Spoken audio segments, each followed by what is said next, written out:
Attention, please. Eastern Airlines Flight 19, your holiday cruise to the emerald beauty of a Puerto Rican rainforest, now ready for departure. Oh, hello there. So glad you could come along. Wait a minute. I love that idea. How about some backstage passes? How did you get here? We entered a contest. Yeah, we lost. We're now leaving the land of fantasy and entering the world of the future. WDW Radio, your information station. Hello, my friends, and welcome to the WDW Radio Show, your Walt Disney World information station. I am your host, Lou Mongello, and this is show number 325 for the week of June 2nd, 2013. I'm here to help you have the best possible Disney vacation experience and bring you a little bit of Disney magic wherever you are with this podcast, my videos, blog, live broadcasts, special events, my Walt Disney World trivia books, audio tours, and more. You can find it all over at WDWRadio.com. And today's podcast is brought to you by Audible.com, where you can get a free audiobook download by visiting audibletrial.com/WDWRadio. There's a wide variety of Disney books you can download for your iPhone, Android, Kindle, or MP3 player. Again, you can sign up for free at audibletrial.com/WDWRadio. So this week, I want to invite you to join me on a virtual walking tour of one of my favorite lands in Walt Disney World's Magic Kingdom, Frontierland. Recorded live in the park, we'll explore this young town and its history, both real and imagineered. We'll look at how it's changed since 1971, its extinct attractions, details, stories, secrets, some fun facts, the Frontierland that almost was, and much more. I'll then have some announcements and play more of your voicemails at the end of the show, so sit back, relax, and enjoy this week's episode of the WDW Radio Show.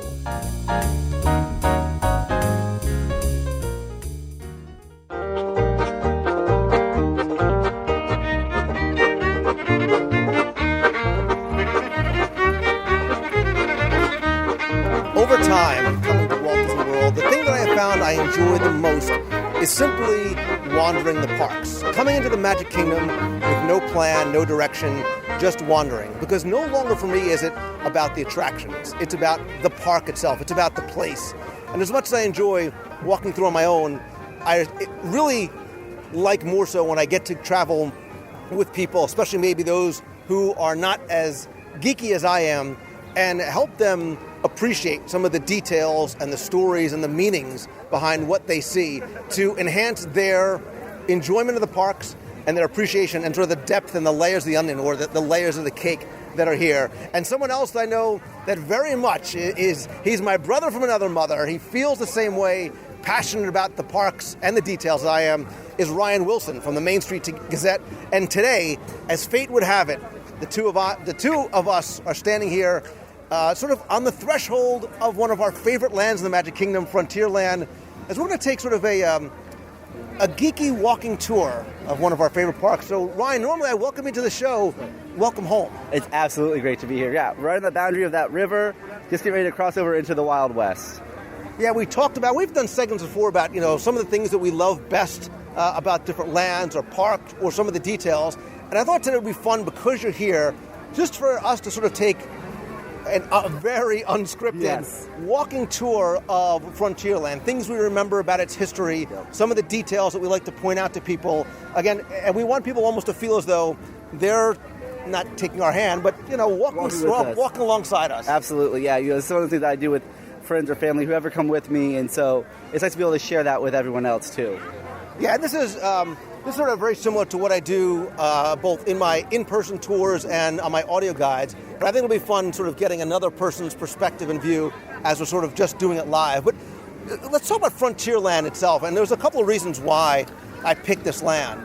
Not just because I love it and I love Pecos Bill for so many reasons, but I think this land is unique in this park for many reasons. One, because of where it is, right? A lot of people don't realize that this is really the only land that you cannot get to directly from the hub. And I think it's because, in terms of story, how it flows from Liberty Square and eventually into Adventureland. Absolutely. So you're cut off from the from the hub, but it's also bordered by the trains, which are so important to the West. Also, with all this talk about Fantasyland expansion, it's one of the lands that have seen the most expansion over the history of the park, so it's great to be here for that reason, too. Yeah, and in terms of history, we understand that so much of the Magic Kingdom was inspired by Disneyland. Obviously, the first Frontierland appeared there in Disneyland, and let's sort of talk for a minute about why it was there, right? Fantasyland was there because it was a way to sort of retell the classic fairy tales in 3 dimensions, right? Adventureland, Walt loved to travel. He wanted to bring that experience of we, the guests, not being able to travel to these exotic destinations, so he brought it to us in 3 dimensions, the same way he did on the True Life Adventure series. Main Street USA, a very close sort of personal reflection of his own of growing up in small-town America. But Frontierland was here not just because of his love of history and his love of America, but think about the 1950s in America. What was that predominant genre that really dominated movies and TV? Absolutely. You had those Westerns, and Disney was no fool. He had built upon that. You had Zorro, Davy Crockett. That was just a huge part of growing up in that era.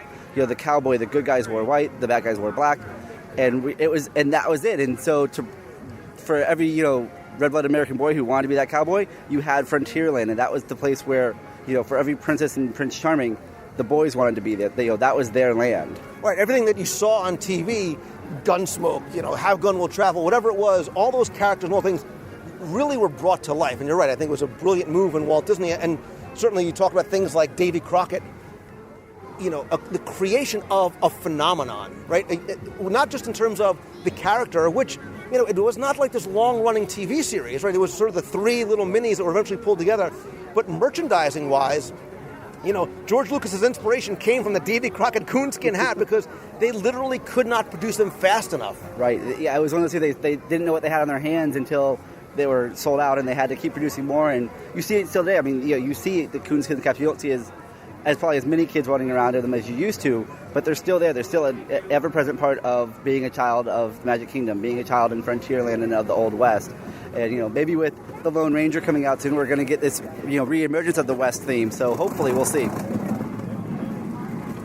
Yeah, and if you look at Disneyland's Frontierland versus the Magic Kingdom here in Walt Disney World, they're obviously very similar in theme, but they're very different in terms of the entrance rates, right? We're right here sort of on the threshold bordering Liberty Square, and we'll talk about this portal, right? This sort of gateway that the Imagineers create. But the one in Disneyland is very different. It is sort of that, what you saw on TV, the sort of that giant fort.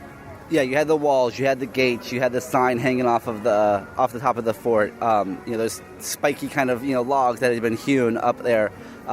You very much knew you were entering into the border towns.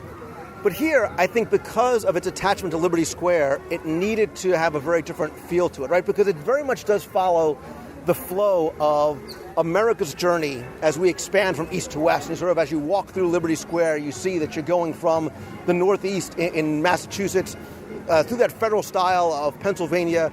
Diamond Horseshoe is representative of St. Louis. And as you get here to this threshold, we always say to look up and look down. The first thing you need to do is look down and realize that you are crossing over a bridge, and flowing under that bridge is the Mississippi River. Right, it's that border up between the east and the west, and you see that the stones of the Diamond Horseshoe to the wood planks that you step onto immediately as you come across that bridge, and it flows all the way down to the rivers of America. So you have this version of the Mississippi that is your dividing mark between Liberty Square and Frontierland. Right, and you can tell instantaneously that really where you are is you are on the threshold of a very small town that is just beginning to emerge literally from the dust. And one of the things I love doing when I stand here before we get into Frontierland proper is if you stand here and you look back towards Liberty Square, look at the foliage, right? How everything is very delicate, everything is very pruned, everything is very new, even the leaves and the branches are very small. And as you turn and you look towards deeper into Frontierland, you see everything is much greener, it's lusher. More importantly, it's more rough. So you get a very different sense in terms of place and environment just looking between left and right, although there's no sort of clear division between the two.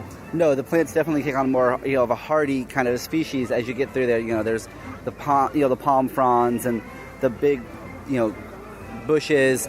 And you also get these sight lines. Looking back there, everything's very, very well lined, very well manicured. And you're looking over here, and you have fort walls and guards sitting in the house, with their rifles hanging out, little towers across the way. You're very much moving into an unsettled territory, and you're just now starting to come up in their day and age. Right, and like Disneyland's version, I think a lot of people, it's so big you almost miss it, but you don't necessarily look to the left and see that, like Disneyland, you are entering into sort of past a guard shack. So if you look up, you'll find the rifles up in the roof. You'll find them all the way to the left. You'll see, crates and barrels. And on the opposite side, you'll see that guard shack tower that has a lantern, a canteen, and a bugle to warn the few permanent inhabitants of this town that there may be invaders on their way. Right, and just like we just got invaded by the band, they were, you never knew what was coming off, whether it could be wild animals or, a native tribe, that there were real dangers, and so they're paying respect to that and to the knowledge of what was coming with this early side of Frontierland. Yeah, and as you start to walk through, again, this is one of those lands that doesn't have a specific portal per se, much like the main entrance to Adventureland and something does. But as you walk through and you get to this outpost, you could sort of imagine, and this is the Disney Vacation Club kiosk, you can almost imagine that this outpost is something that you as a traveler coming to this town from the Old West trails might stop at to get some small supplies. So inside you see there'd be lanterns, there'd be jugs, there'd be sugar, things that you would need sort of as you're maybe passing through. And later on we'll see another location where it's not necessarily about what you need as you're passing through, but what you might need if you're becoming a permanent resident. So even if you're not interested in the Disney Vacation Club, which you should be, you should still go in and look at, again, the levels of details that are in there. Read the Getaway Stagecoach line. Read some of the bills that are posted up on the walls, too. Yeah, because you have notices, you have the times guides for the Stagecoach, because you would, maybe you're just coming in town, but you're only staying overnight, or you're trying to, you're making a quick getaway out of town. This is going to be the place where this is your first or last stop in town, and they very prominently placed it right at the entrance to Frontierland. And one of the things, we're very much nostalgics, right? We've been coming to the parks for so many years. I've been coming since November of 1971, and one of my fondest memories as a kid was my dad taking me over, at the time giving me $0.25, now it's $1, but coming to test my marksmanship skills at the Frontierland Shooting Arcade. Now, I don't remember it personally, but I know that originally, when the arcade first opened, these rifles that are here were authentic 54 caliber Hawken rifles that shot real lead pellets. Right, and eventually that became such a problem because it was chipping away the paint on things. They would jam. They'd have to refund money. They constantly had a cast member here to replace all that. So eventually they went to the light sensors and what we know today. But yeah, back in the day, it was this. You had real targets that you were shooting at with a real rifle. Well, you think that the problem with having lead pellets is you're going to shoot your eye out, kid, or you'll shoot somebody else in the process too. How that got past the lawyers in the 1970s, I have no idea. But, this is one of those simple pleasures, a simple staple of the Walt Disney World experience, much like, and I love seeing the fact that there's two kids playing checkers. Yeah, absolutely. This is one of the areas I always try to help people, when you want to relax in the middle of the day, come to, play one of the games. It's here, but come play checkers. Come sit on the bench and watch your kids play checkers, or play checkers with your child. And it's just incredible to have, this little alcove to get away from the main street, get away from the heat, and just relax for a few minutes and enjoy the simpler times. And what I also remember, too, as we approach the Frontier Trading Post, and pay attention, too, because as we're walking through Frontierland, we are, like Main Street USA, we are following along on the growth and progression of this town. More importantly, the sort of overriding progression of we as Americans moving from east to west. And as we get farther, we'll see that they're also moving from west to east. But here at the Frontier Trading Post, there's a couple of interesting things.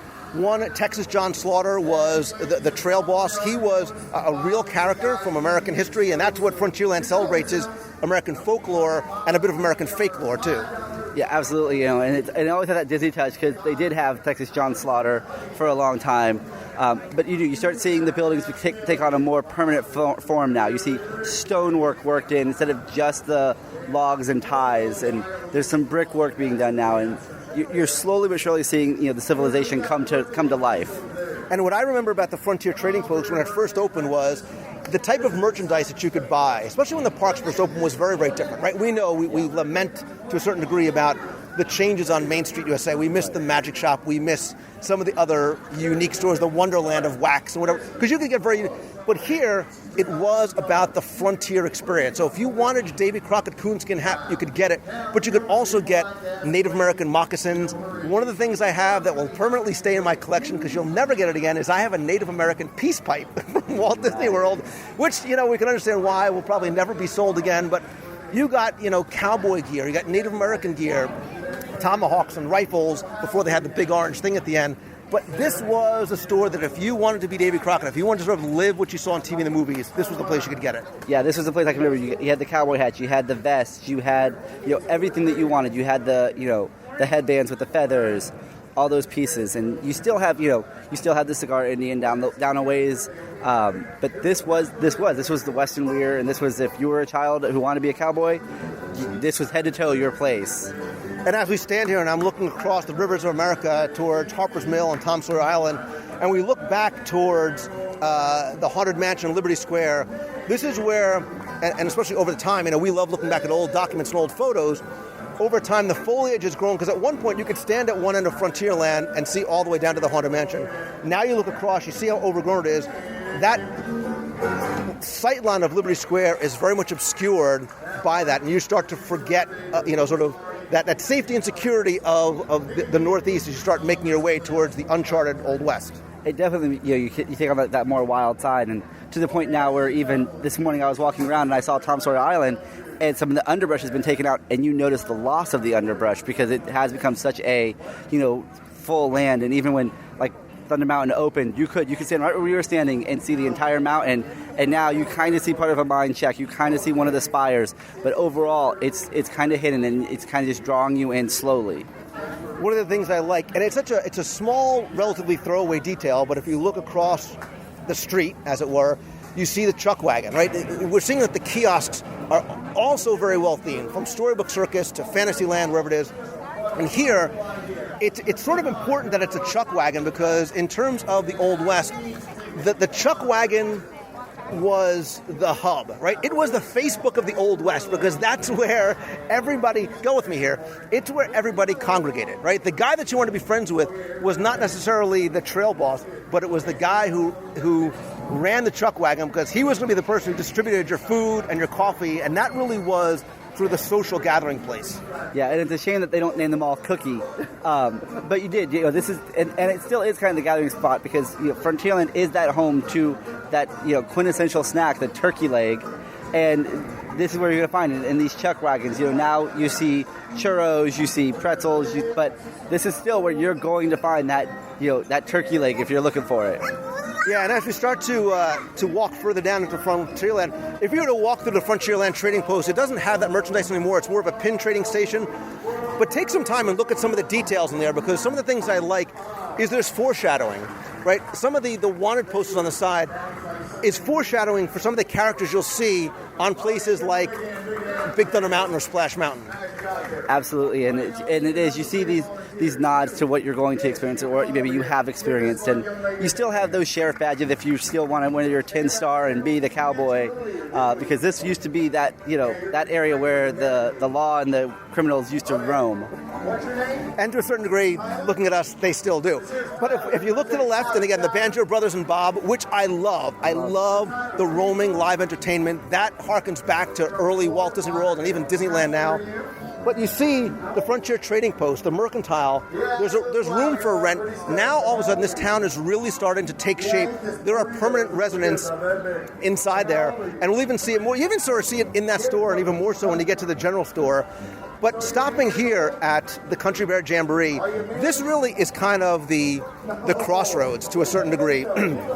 Because again, the same way that we've been moving east to west, moving forward in time, if you look at Grizzly Hall, look at the date, right? And then we'll talk about the Country Bear Jamboree itself. Look at the date, it's 1898. We've been moving from the 1840s at Diamond Horseshoe up to 1898. But as you start to move down to the hardware store and a saloon, the dates start going down in order. And the reason why is because this is where the east people going west meet the people from the west after the California Gold Rush meet those going east.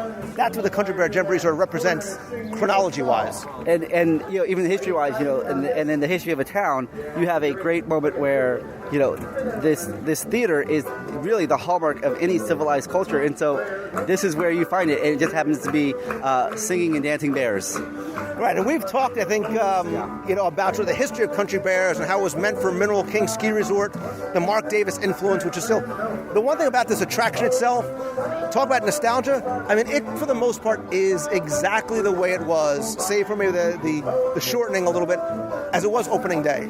Yeah, and it's one of those soundtracks that whether you know them or not, you know all the songs, you know all the words, you sing along, you're going to find yourself clapping. It's just a great show, and yeah, there's been very minimal change to it over the years, but it stands the test of time.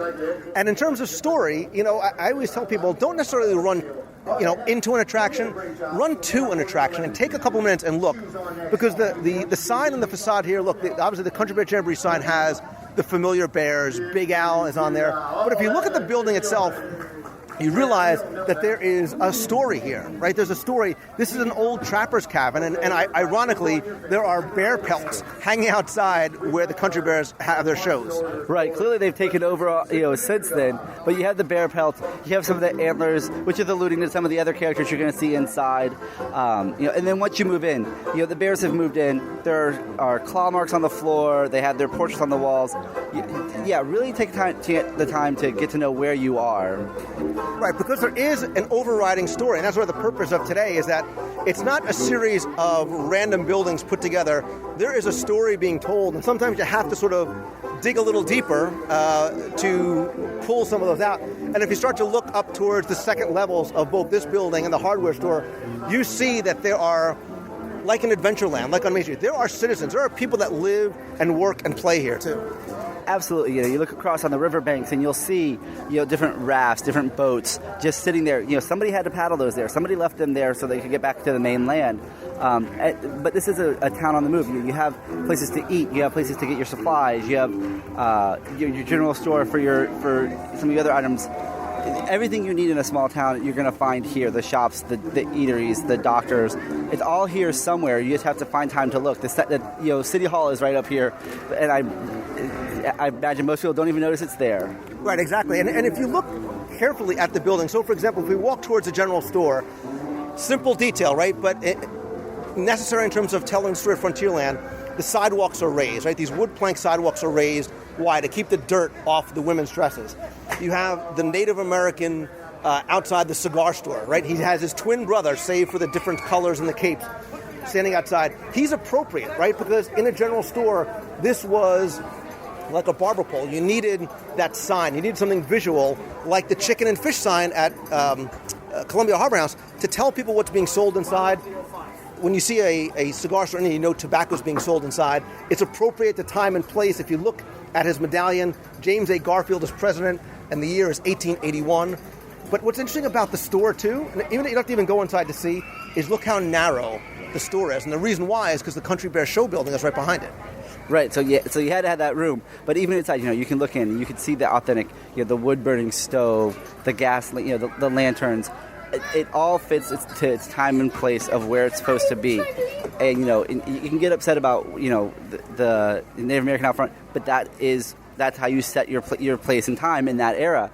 So it's more of a nod to where you are than to anything else. Right, and what's sold in the general store in terms of prop-wise, if you look around, it's different than the stuff you would need as a transient as you were going through.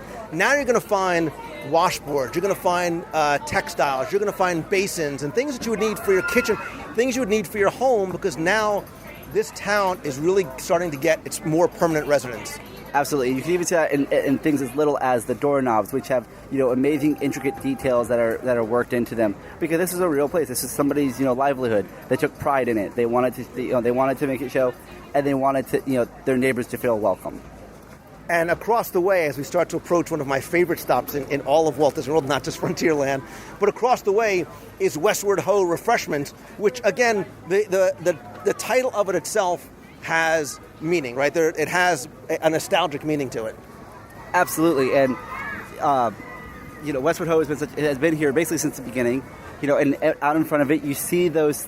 As we get more towards the west and we're going back in time again, you see the places to tie up your horse. You have all these spots ready to go while you're enjoying your refreshments. Right, and there was actually a store on the other side at one point that was called Westward Ho, one of the first stores to close here. But as you continue to walk down, there's the Prairie Outpost and Supply, the Goldenrod Stage Line. This location that is now serves as the exit queue to a certain degree for the Country Bear Jamboree, at one point was very different. And this blue facade that now is one of the entrances to Pecos Bill, this whole area was something called the Mile Long Bar. And your exit from the Country Bear Jamboree at one point was a lot more entertaining. Yeah, you had somehow the heads up from Melvin and Buff and all them have been turned around, and they were talk to you as you leave. They would randomly talk to you at the bar. It was sponsored by Frito, so you had all the Frito and the Pepsi products. And that's going back to a day when people didn't, they think Coca-Cola has always been there, but Pepsi was here in those early days too, and it was all served inside here. Right, and the Mile Long Bar got its name because if you're sort of looking at the exit doors to the Country Bear Jamboree, there was a long bar there, and on either side of the bar, on the left and right side, were two mirrors. Excuse me. So if you look down the mirror, it gave you the sense that the bar was in fact a mile long.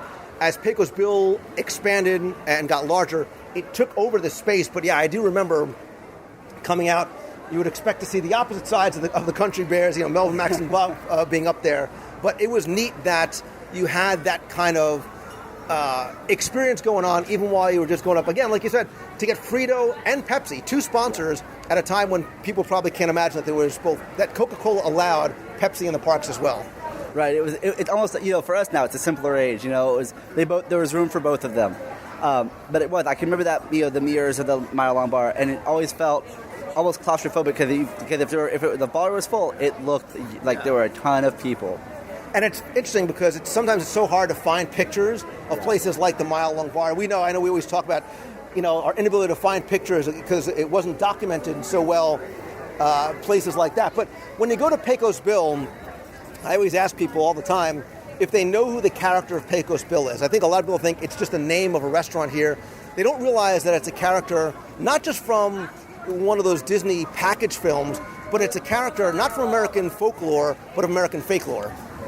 Yes. Yeah, it's the Johnny Appleseed. It's the these characters that had a story that not necessarily based on any truth, just and you have Slewfoot Sue and his horse and everything, and as you go through, one of my favorite things to do now is to show people, look at all the stories here. You have Davy Crockett's story right here. You have Jim Bowie right here, the Lone Ranger, and they've all come through Pecos Bill. They all have their story that they've left here. That's why it's the Tall Tale Inn.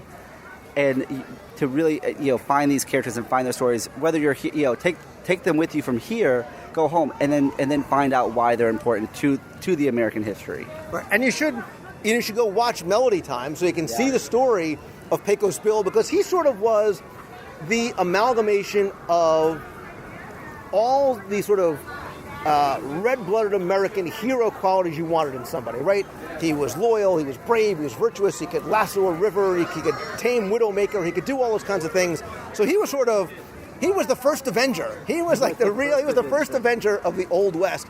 And we've done a full show in the past, which I'll link to in this week's show notes over on WDWradio.com.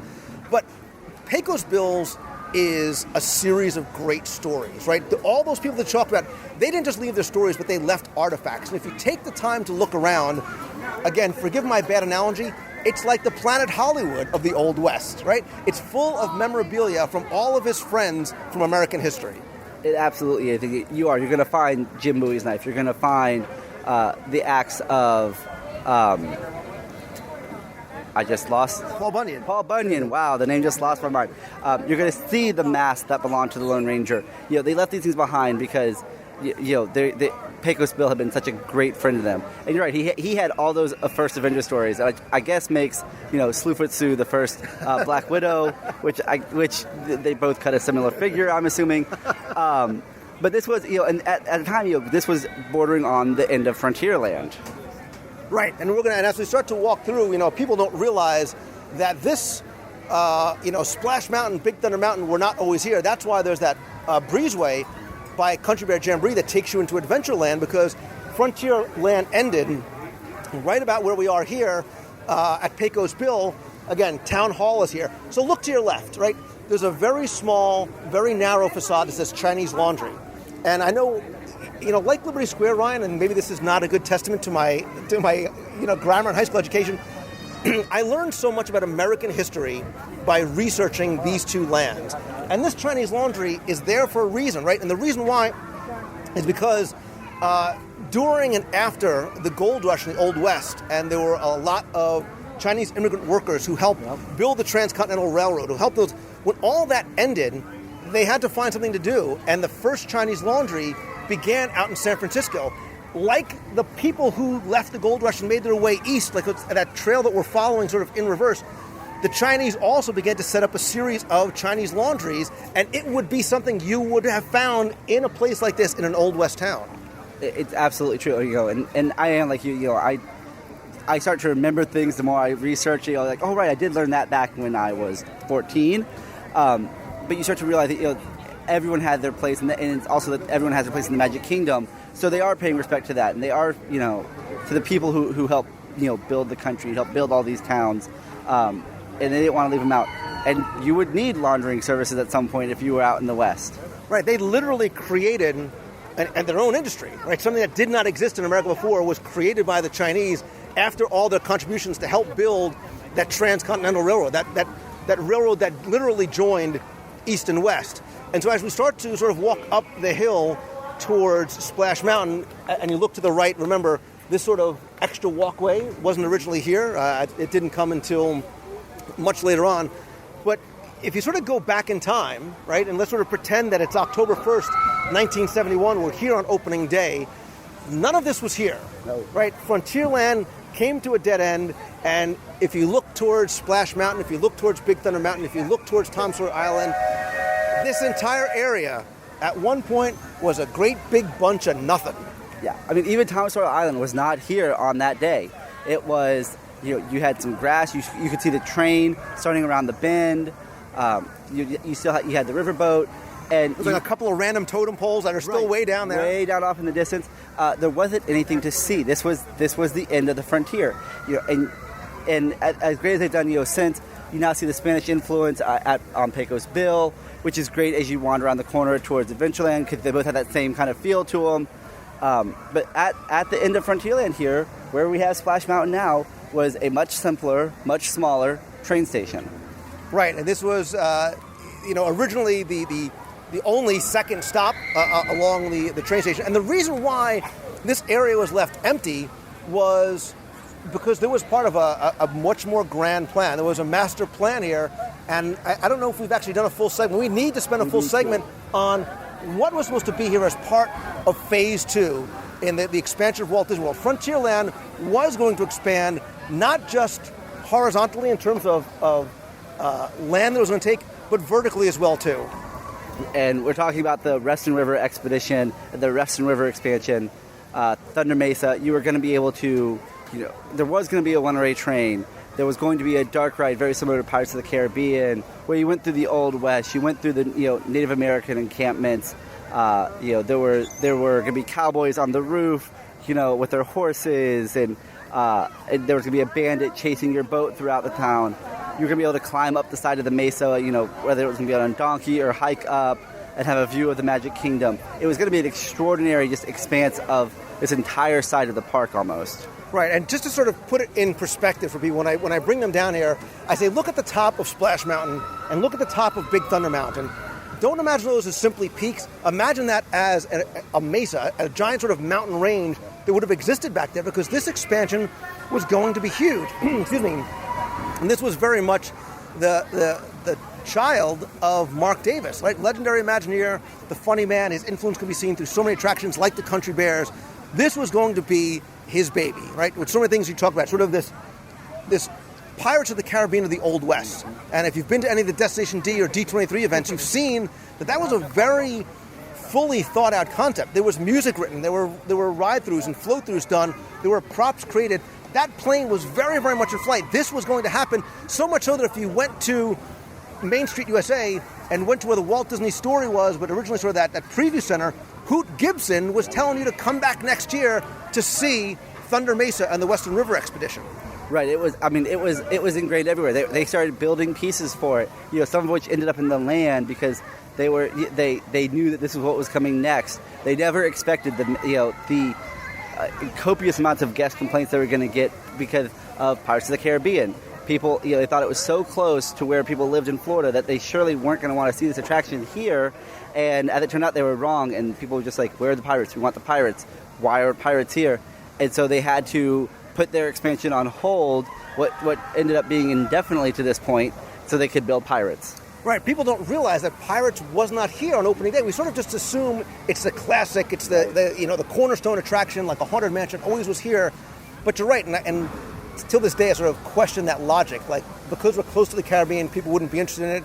But they either saw it in Disneyland or they saw it on TV. Yeah. How could you not think that people from the South, from the Northeast, were not going to come down here and want to see it? And it was a very hard thing. They had to sort of make that decision. Okay, we're going to scrap this gigantic plan for Thunder Mesa. You guys need to find a way within 6 months to a year to shoehorn me in a now obviously shorter version of Pirates of the Caribbean.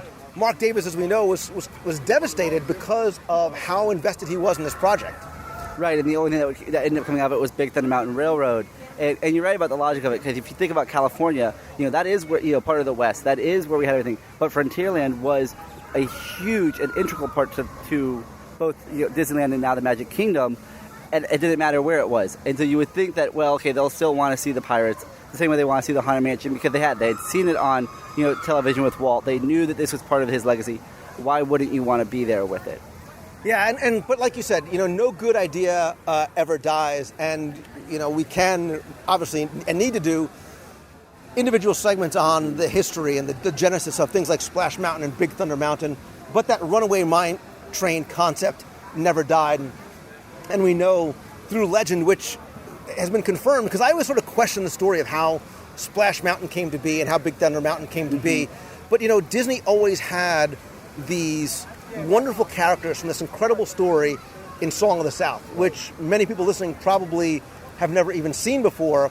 But, thanks to people like Tony Baxter, they realize they've got something in the music, in the story, in the characters that can be told. And while this is not a retelling of the Song of the South film, those characters are in here, and they have that log flume ride, which they so desperately needed. Yeah, you definitely needed some kind of water ride that wasn't just a boat ride through It's a Small World, or you had some thrill element to it, and you could hear the screaming as we're sitting here.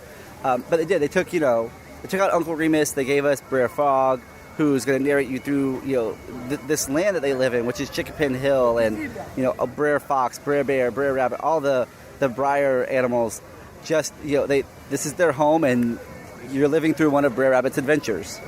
Yeah, and it was interesting sort of how Splash Mountain had gotten its name, because the story that I had heard was that Tony Baxter had this idea for the Zippity River Run, right? Really sort of integrating the story of a Song of the South and the great music. And they approached Michael Eisner with it, and he's like, okay, I dig it, I like the idea, but I really, we've got this new movie coming out, and I really want to sort of tie in this film that we have in production, and really try and bring that into the parks. And I say, well, Michael, the film that you're talking about takes place in the Northeast. It doesn't fit into this feel and the coloring and the theming and the story of Frontierland. And the film that Michael Eisner wanted to promote literally was Splash, the mermaid movie with Daryl Hannah and Tom Hanks. Right, which did end up finding its own place in the park over at the studios, but that's another story for another day. But you think about now, we talk about the Disney Mountain Range. Back in time, there was not a mountain range. There was Space Mountain, Thunder Mountain, and then we gained Splash Mountain. But that word is such an iconic. You get the feel. The word almost has a life of its own. You feel the splash. You feel the spray. It was a great name choice for the attraction. Well, and it really was sort of a compromise, right? So, they wanted another mountain in the mountain range. Michael Eisner wanted to sort of promote this film, and they literally sort of agreed on Splash Mountain as a compromise. Tony Back says, well, we get the word mountain in there. We get on the mountain in the range. You get the title of your movie in there, as sort of as subtle as it is, and that's how Splash Mountain got to be called Splash Mountain instead of Zippity River Run. Yeah, it's very much a compromise. They got their mountain, but we all get the iconic attraction for it. And as you sort of start to go around the corner towards Adventureland, that shift in architecture you can see is becoming much more prominent as you go from the Old West into the Southwest and eventually into the South and the Caribbean. You see it in terms of the clay tile roofs, the coloring, the decor. Even on the second levels, you can see some of the artifacts that are up there sort of indicative of the people that would be living here. But across the way, where Golden Oak Outpost sits now, I remember for a long time there used to be, in this area here, you'll see that there's a tree, and you can see that one of the pieces of fence is broken through. There used to be a McDonald's fry cart here. Mm-hmm. And they created this elaborate backstory, right? Because everything has a story. Splash Mountain has a very elaborate backstory that you can actually read as you come off the train. There's an old newspaper that tells you the story of how Splash Mountain got its name. Big Thunder Mountain has that legend of it as well, too. Even the fry cart had a legend about the miner that was selling goods up there, and it rolled down the hill and it crashed through there and it ended up here. Everything has a story to it, and that's one of the things that I love and that is so often overlooked. To the people sitting there, all they see is a broken fence. We don't know that there's a history and a story behind it. Right, and you can see it as much as on the signage when you used to have the sign for Haunted Mansion, and you had the names crossed out. There's been so much story just layered upon layer, here, that you could dig and still, and you're not going to find the end for a long time. And you can still through the mountain. There was it has earthquakes. It has a gold rush. So it makes perfect sense that something would come tumbling down the hill and eventually end up in this area. We were talking before about sight lines, right? Disney is so very cognizant about what you see from where, right? The building, the Enchanted Tiki Room in Adventureland, which you can see from Frontierland, the animal that's on top of that is meant to be very nondescript, so it looks like a Texas Longhorn from the Frontierland side, but it could be a water buffalo that you'd find on the Adventureland side. Well, even standing here, if you look back towards Splash Mountain and Big Thunder Mountain, you can see how Big Thunder Mountain almost looks as though it's part of the same mountain range. So much so that they changed the color of the mud and the dirt on Splash Mountain. It should not be that red, rusty rock, right? If it's from the deep south, it would be a much deeper brown. But in order for it to look as though it blended with Big Thunder Mountain, for people who are walking this way, they alter the colors. And even standing here, you can watch, and you can see 1, 2, 3, 4. I can count from here 5 layers as the hills incline. So, you're further back in the range, and that's why it keeps getting taller and taller as you get off to the distance until you see this one lone spire. And it does. The color blending works so well that it doesn't belong to Deep South, but you're not in the Deep South. You're in the West, and your mind's not totally wrapped around that piece. Right, and if it wasn't that color, nobody would mind, right? Nobody would mind. Nobody would say, hey, it's not, well, those things don't match. Nobody would sort of put that together, but that's the kind of level of detail, that imagineering and thought that they put into it. Absolutely. It's like we were talking about the tile roofs, with the curved tiles, the wood that changes. It's just ever so slightly starts changing its color to a deeper, darker color as you go by. But it's that when you're coming from Adventureland, you still have that very strong Spanish influence coming around the corner, but you also have, coming from Frontierland side, that Old West, the rickety fence, wooden posts, and it meets in the middle, and it's almost a seamless blending between the two lands. And even something as simple as a quick service food location, right? Golden Oak opened a number of years ago. From its name alone, there is significance in what its title is. Absolutely, because you consider, people think, Golden Oak, with McDonald's, the first thought is the Golden Arches, McDonald's, but it's actually to Golden Oak, which is the ranch that they use, and they filmed so many wonderful shows on back in the 60s for Disney. Right, so it has that historical significance to Disney. Obviously, a lot of people think Golden Oak, the new residential community being built, less than a mile from where we're standing. But if you look, the building itself, in terms of decor, is appropriate, right? It's made to look weathered. One of the things I love about this building is it, too, has a story behind it. They build this elaborate backstory that you can't find anywhere. You can't read it. There is no great big book of Imagineering that you can pick up. But, unfortunately, there is not. Although the Imagineering field guides by Alex Wright are awesome. They are incredible, and I suggest getting all of them for all the parks. But they create a story about the person who creates Golden Oak, right? He's someone who at one point used to sell mining equipment. When the mines ran dry and the gold rush ended, he had nothing else to sell. So he said, all right, people still need food. So he transforms his business from selling mining gear to selling food. And if you look, he's repurposed all that old mining gear. If you go around the corner and look through the brush, you can see that a lot of the old mining gear is up on the wall. The rusted sort of lamps are on the wall too. But the thing that I love about this location is the seating area, right? Because if you come outside, there's a story that's being told in a very simple, relatively nondescript seating area until you're told where it is and you have that aha moment. Right, because you find out that this is mining equipment. Until you learn that, all you see is that this is an outpost somewhere. But you have milling wheels, you have gears, you have wagons that have stopped here who have lost wheels. They've gone into the light posts. They've gone into the benches sitting out front. The walls have started to crumble down out here in the seating area where he had storage. It's all right here, but until someone actually puts it all together for you, it's just a nice place to sit in the shade. Right. You don't realize that seating area in the middle is actually a grinding wheel. It's a millstone, and if you look on the ground, you can see the prints, right? The horseshoe prints of the horses or the donkeys that were literally working this mill, and then you realize, you see the crumbling walls, you see how he repurposed wagon wheels and logs to create the benches in the seating area. Absolutely, and even as you're walking in, you walk right over what used to be a wooden door and what used to be a wall. It's very similar to, if you think of the fort area of Harambe in Africa, in the Animal Kingdom. It's very similar to that crumbling effect and that paving effect, but you don't see it until someone just, snaps you out of it. And the thing that I like about this is there's no reason for it. Like, you don't need it. They could have just put benches out here and everybody would have been fine and nobody would have complained that it's not themed. Right. It could have been red pavement with brown nondescript chairs and brown nondescript tables, and everyone would have eaten their lunch just the same as they do now. They wouldn't have just been amazed at what they see. But they take pride in their work, and it shows, in no place more than in the areas you don't look at. And as you look across the causeway, again, you sort of get a sense that you have left sort of the Old West and really start to move into a much more southwestern Caribbean feel as you start to head towards what was originally known as Caribbean Plaza.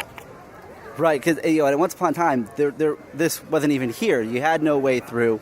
Adventureland just stopped back by the Tiki Room. And so they found this way to perfectly tie together with Caribbean Plaza and that very strong, Spanish colonial influence to tie it into the Old West, so that everyone, so that nobody's left out of the story at any point. And what I like about this is there's no clear delineation. Like, you don't sort of have a threshold that you cross through and now, I see, I'm out of Frontierland into Caribbean Plaza, because you are getting a sense of the buildings here. Everything really ties in, the story flows very, very seamlessly once you sort of take the time to look at the details. Right, and it even goes so far as to say, even when you get to the sign in Caribbean Plaza that says Adventureland, you still have the new Pirates Adventures game that is taking place, starts before you get to that sign. So there is not an actual boundary here that says this is where you are. It's left to your imagination to define that mark for yourself. Right, and what they do is they have one of those portals, right? They have that sort of threshold that when you cross over, you instantly realize that you have left Frontier. Like, the music changes, the coloring changes, the theming changes. One of my favorite ones is that transition from Liberty Square from Fantasyland into Liberty Square, when, like a scene change in a movie, the same thing here, it gets dark as you pass underneath. The scene opens up, it gets lighter again. You can hear the subtle changes in the music, and all of a sudden you instantly realize you've been transported to another time and place. Right, it's almost as if that shade gives your eyes, your vision, that split second to readjust to the dark, and then it's a whole new scene that you get. And it's one of those visual effects that you don't even catch, but it's just there enough to trigger that change. And the thing is, we've actually taken a relatively quick walkthrough of Frontierland. If we would have gone to Big Thunder, if we would have gone to Splash Mountain, that would be 2 more hours right there. Yeah.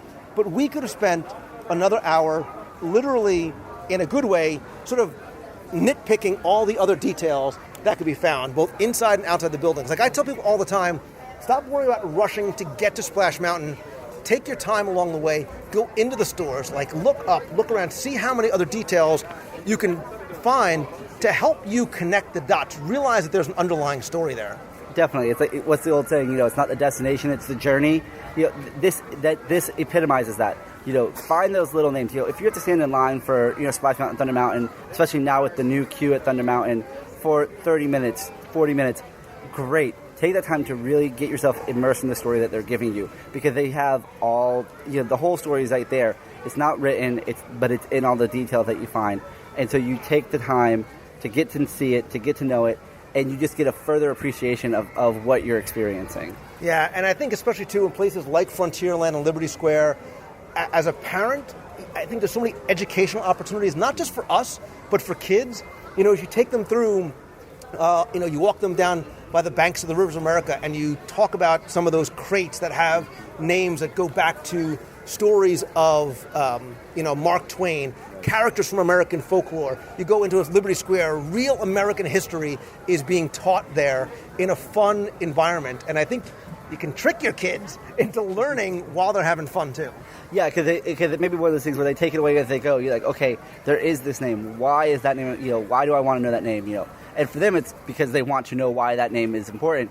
But they get so much more out of taking time to understand that. And whether it's here or the ticket back home with them, there's so much American history and so much literary history just right here, and it's around every corner, and it's extraordinarily well done in how it's presented. That it's a shame that it's not acknowledged more. Yeah, there's the story of America, right? There's the story of real American history, and there's the Imagineered stories that we can pick up as well, too, that the Imagineers weave into every building, every restaurant, every storefront, whatever, and obviously every attraction as well, too. There is so much more to learn about Frontierland. If you want to learn more, first thing that I do is go check out Ryan Wilson's blog. It's over at mainstreetgazette.com, mainstgazette.com. I also have audio walking tours that you can download from iTunes or directly from WDWRadio.com. I have all the lands in the Magic Kingdom, including Mickey's Toontown Fair. May you rest in peace. Tomorrowland is coming, but this is sort of just scratching the surface of some of the things that we get to talk about more so in Frontierland. I like this, Ryan P. Wilson from Maine. We got to do this again. Absolutely, anytime. We have many more lands to conquer and many more lunches to conquer as well. Speaking of lunch, it's about that time, isn't it? The smells emanating from Pecos Bill, it's like a sensory weenie drawing you into the Fixin's Bar and the cheese sauce. The Fixin's Bar to end all Fixin' bars. Widowmaker fries. Ooh, Widowmaker fries.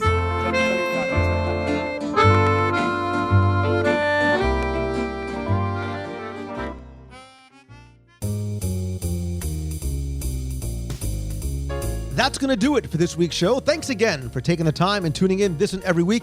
In addition to the podcast, which you can subscribe to, rate, and review over on iTunes, be sure to visit the website at WDWRadio.com. There you can not only comment on this week's show, but find past episodes, read our daily blog post, check out new videos, subscribe to our newsletter, download the free WDW Radio app, and much more. There you can also find out about upcoming events, including our Meets of the Month in Walt Disney World and other events coming up around the country, including our cruise on the Disney Fantasy this November. If you have a question you want answered on the show, you can email me at lou@wdwradio.com, or if you want to be heard on the air, you can call the voicemail at 407-900-9391. That's 407-900-9391. You can also connect with me on Twitter. There I'm at Lou Mongello. And on Facebook, you can subscribe to my personal profile. That's facebook.com/Lou Mongello, or like the WDW Radio page, facebook.com/WDW Radio. Quick thanks, as always, to my partners and sponsors, including Mouse Fan Travel. They're my official recommended travel provider because it's who I use. So whether you're coming to Walt Disney World, Disneyland, Adventures by Disney, or on a Disney Cruise Line vacation, Becky Menken and her team of agents give you the best possible prices, all available discounts, all at no additional cost to you. And really the hallmark is their incredible level of personal service. You can visit them over at mousefantravel.com. And if you can't get enough Disney magic in your day, and really, how can you? You can subscribe and order back issues of Celebrations magazine over at celebrationspress.com. There you can also order back issues or subscribe to the digital edition for your iOS or Android device. And as always, my friends, and you are my friends, whether we have met yet or not, all I ask is that if you like the show, please help spread the word. Let others know about it. Tweet out that you're listening. Comment. Share links over on Facebook. And please come by, rate and review the show over on iTunes. Very helpful and very much appreciated. Finally, I want to thank each and every one of you for taking the time out of your day and your week to tune in and listen to the show. Thank you so much for allowing me to share my passion for Disney with you each and every day. I am fortunate and blessed to be able to do what I do, and I don't want you to miss out on experiencing the life of your dreams simply because you quit way too soon. Never give up on what you love and always keep moving forward. Thank you again so very much for listening. Have a great week, everybody. So until next time, see ya. Hey, Lou, it's Wes from Sioux Falls. I am on a car trip starting on Sunday. I'm going to be driving 19 hours from Sioux Falls, South Dakota, all the way to Western New York. And I have about 16 of your podcasts loaded up and ready to go. So the next time I call, I may be west from Iowa or west from Illinois or Ohio, Indiana, Pennsylvania, or New York. Hope you're having a good one. See ya. Hey, Lou, this is Kendall Foreman from Indiana, and I just wanted to call and tell you that it was great finally having the chance to meet you and the other WDW radio fans at last weekend's Meet of the Month. And while I was there, I forgot I had something I wanted to let you know. My husband and I have been looking forward to trying the meatball sliders at Portobello's at Downtown Disney since we heard about them on the live review back in 2010. However, when we got there Friday night, we were pretty upset to find out that the meatball sliders have been removed from the menu, and they did it just 5 days before we got there. So talk about unbelievable. We waited 3 years, and then we missed them by less than a week. So that was kind of a food disappointment, but we more than made up for it with tons of great food the rest of the week. So I just wanted to let you and the listeners know that you can't get the sliders anymore, and I just wanted to tell you thanks for all you do, and that I'm looking forward to lots more restaurant reviews on the show. Thanks. Bye. You've